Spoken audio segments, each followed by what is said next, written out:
What? What is happening? Clearly not a knife. Maybe there's one hiding in there. What the ZT? Yeah, isn't that sick? This man knows something that we don't. How's it going, guys? We are back with another Blade HQ video. I am Sarah, your co-host. And I'm George, your resident knife nerd who obviously got bullied for being a nerd in junior high.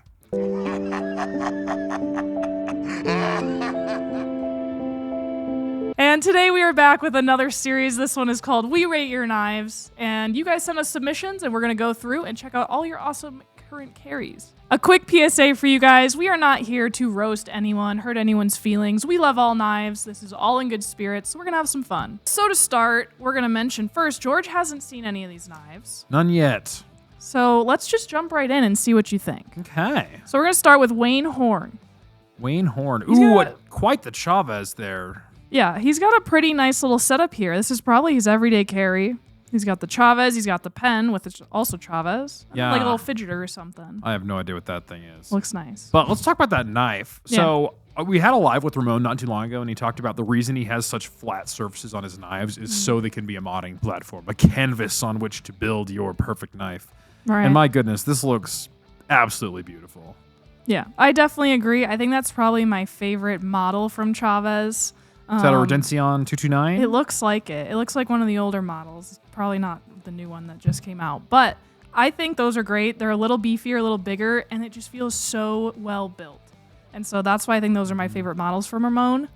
And then he pairs it with the Chavez pen. Come on, he got it together. Maybe I should call up Wayne and see if he wants to mod one of my knives. That looks really good. I know. It's almost like an interstellar, but also like old style map. It's really cool. I don't know how we did that. Like it's almost when you like a wear 3D the woven print. band, you hold the city in your hand thing. Yeah. Hunchback of Notre Dame. Yes, thank you. Lots of fun. I like knew that. There was a collection or a connection somewhere, but however he did this, it's very impressive. I don't know if it's 3D printing or lasers. Obviously or just there's crazy colors and stuff. anodization. Who knows? Yeah, so that's wild. Wayne, I'd give you a solid 9 out of 10.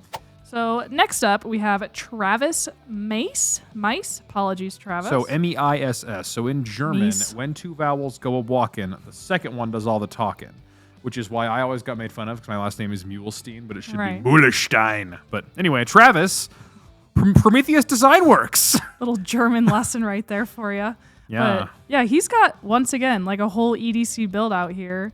It looks like Gondek EDC. Maybe that's Gondek. his tag or something, so that's really cool. But yeah, that knife is very clean, very gentleman-esque with the titanium, and it looks like micarta at the bottom there. So Prometheus Design Works, the designer of this, has the Invictus, and what I really think is fun is that is like their design, and it's made by a bunch of different people. This one looks like it might be the Terrain 365 version, which, let me know if that's the one that has the Terravantium blade. It's a dendritic cobalt.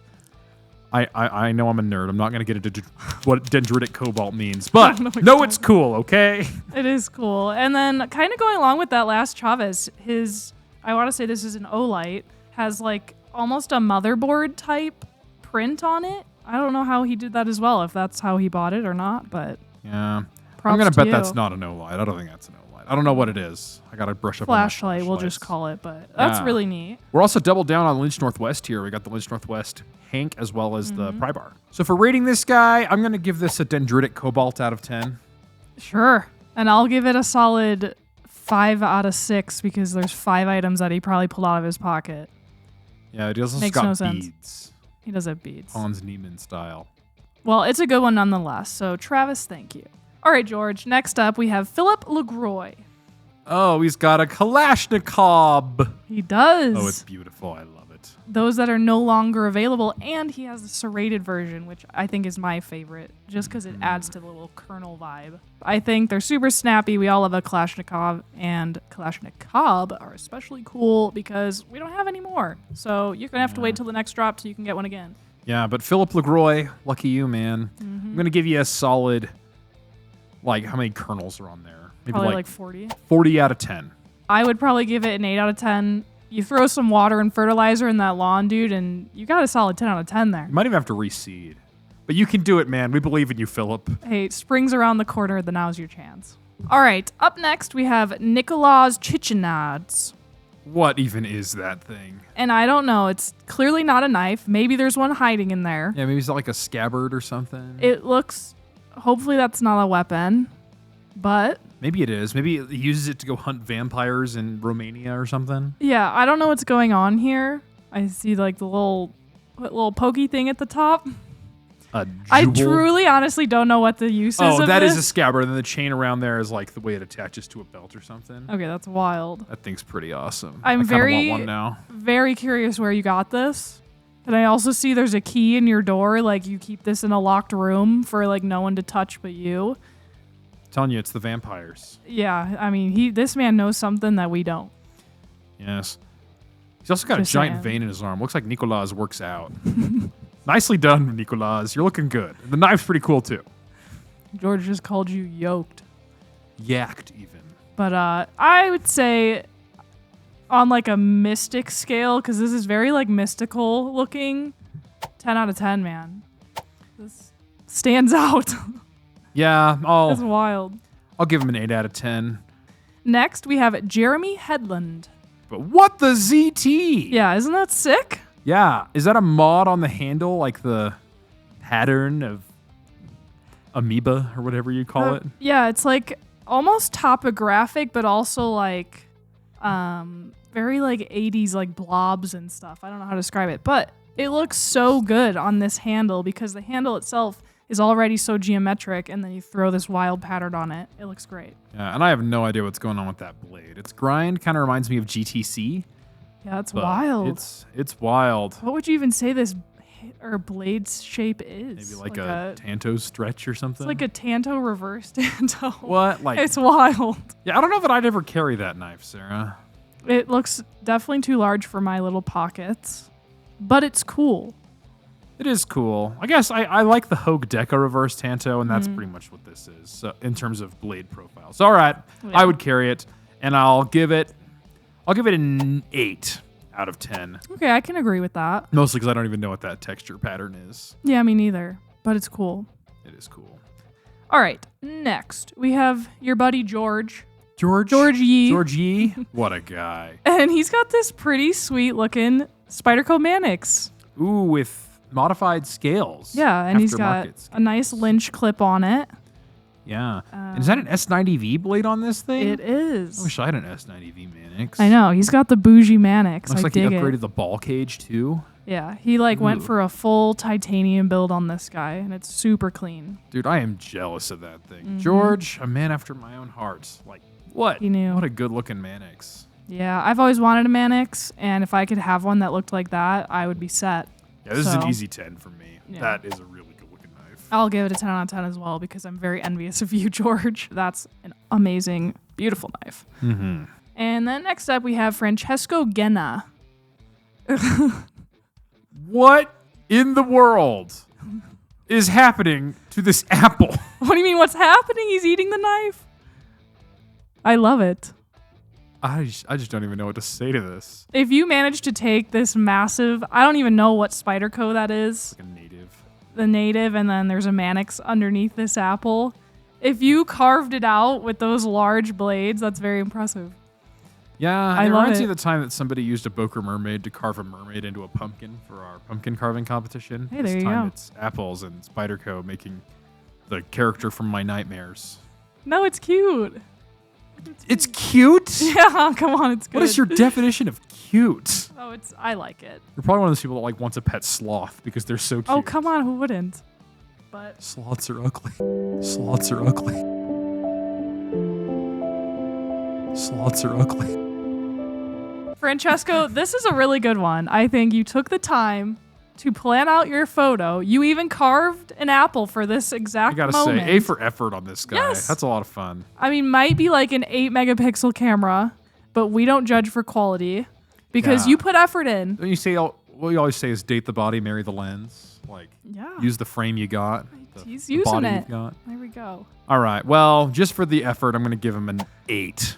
Give him 10 out of 10 apples. You need a 10 out of 10 apples. All 'Cause right. There's 10 teeth on this bad boy. Indeed, there are. All right. Oh, boy. Next up, we have Eli Roberts. And this is a very good Ooh. photo. Yeah, the way he catches the light and the grind on that. This is one of the new Neese knives. And let's just take a minute for those grind lines. Like, gorgeous. They are quite gorgeous. And I think he probably spent a lot of time using lights. I will say, the big thing I learned at Blade HQ when I started doing videos is how much lights are. You guys don't see that, but I'm getting glared at by 2 giant lights right here.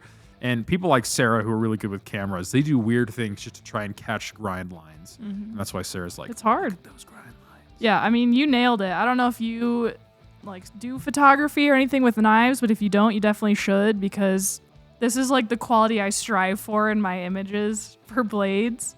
So you nailed this one, Eli. It's beautiful, really. Yeah, well, I'm going to give him a solid 6.5 out of 10 because I only see 65% of the knife. Okay, I can agree with you on that.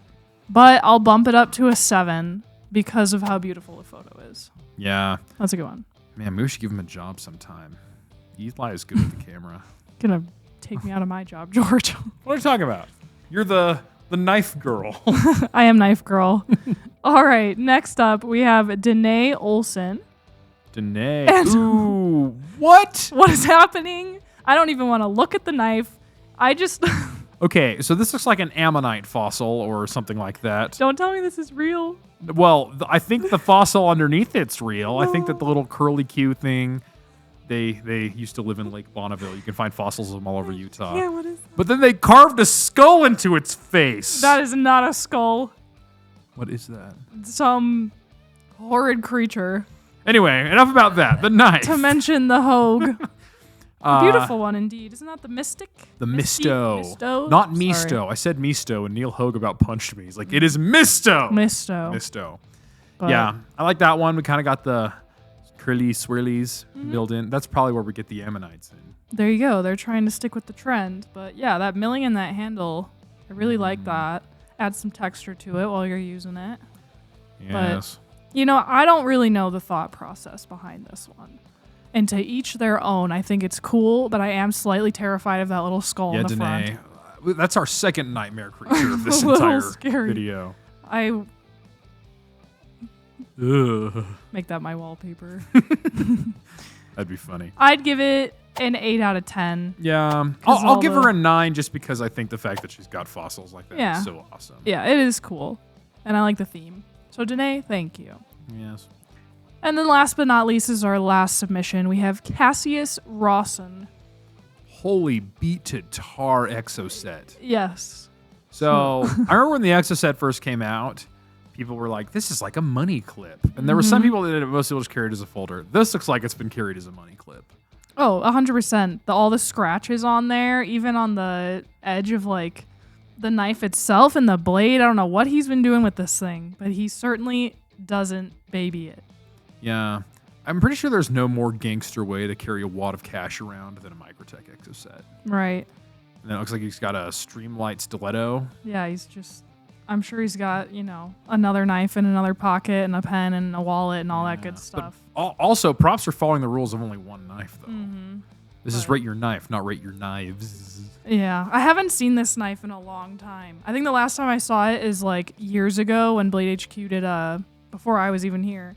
They did like a Star Wars video, and they were using these as one of the Stormtrooper the Sith ones or the Stormtrooper or something. Yeah, these are cool. They are. I will say, what I always thought the Exocet needed was a little engraving on that pocket clip. Like it just looks in the perfect place. So Cassius Rawson, just put your name right there, man. If you do that, I'll give you a 10. But here I'm going to give you a 9 because how do I know this is Cassius's or Cassius? I don't know how to say your name. I'm sorry. I'll give you a 9 because that pocket clip is like 90% of the knife. It's true. So that's what it deserves. Yes. But it's a cool knife, and like most of the knives here, I'm pretty jealous of it. Yeah, me too. We've had a really good selection of knives to look through, George. Which one's your favorite? George Yee's Manix. Oh my god. That thing is so good. I'm glad you said it, but that's also mine. Okay. So we can agree on this one. No, we can agree on this. Okay. It's beautiful. The milling, the titanium build, he's got it all. From everybody here at Blade HQ, thank you so much for sending us your knife photos. It's been a lot of fun for us to rate them, and hopefully you've had fun watching us do it. Yeah, and do not forget to like, comment, and subscribe. We put tons and tons of knife content out every week, so you do not want to miss it. And once again, thank you so much, and we will see you next time.